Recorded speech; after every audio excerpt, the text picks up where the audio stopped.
Now, King Louis, I'm going to ask you a few questions today. When did you exactly become king? I became king on the 10th of May 1774. I was actually the second in line until my brother passed away when he was 9. My brother was the first in my family to die. Then came my dad, who died of tuberculosis in 1765 when I was 11. My mother never recovered from the family tragedies and also succumbed to tuberculosis on March 13, 1767. I was not prepared for the role I was about to take on, and I was very scared. What were you like as a child?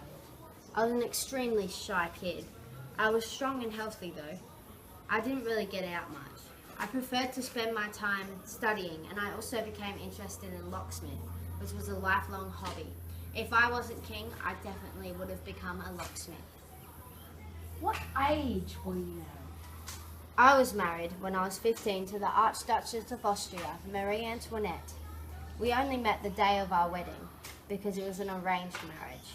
After the wedding, she lived with me in the castle, although I hardly ever saw her, and we never spoke. My shyness kept me distant from her in private, and my fear of her manipulation made me cold to her in public. After about 19 years of marriage, our first child was born. Then came 3 after. 3 of my children died in their childhood. What responsibilities did you have as a king? I didn't have many. The nobles were the ones who looked after the country.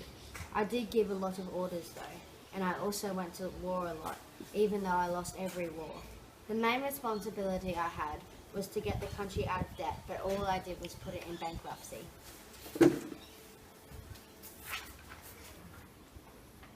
What was it like having all the people in your country furious at you? Well, it was a bit intimidating, I will admit. Being intimidated by my own people definitely made me a bad king. I kept spending their money on my alcohol and parties, which made them really, really angry. My shyness made me petrified of the people, and I was always worried I would be overthrown. What were your living conditions like? Did you have enough food? My living conditions were a dream compared to everyone else.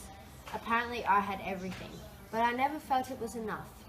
I always wanted more. That is why I would make the people pay taxes, because I always felt empty compared to what I had as a child.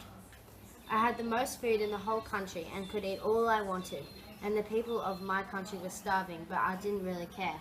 I had that I don't care about anyone but myself attitude. What exactly was the French Revolution? There was a massive uprising that I caused. Of course I had some feeling deep down that it was always going to happen. I kicked the people out of the meeting that was held with the free classes of France. I didn't care about them, and their thoughts did not matter to me. This made them furious. They made a new assembly called the National Assembly and started plotting a revolution.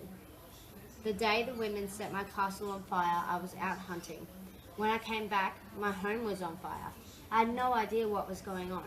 I asked one of my servants if it was a revolt, and he replied with, "No, sire, it is a revolution." I was petrified. What was the outcome of the revolution? Well, the French Revolution led to the dissolution of the French monarchy and my death. How were you killed? I was beheaded with the guillotine. The guillotine was invented so it was easier to behead people.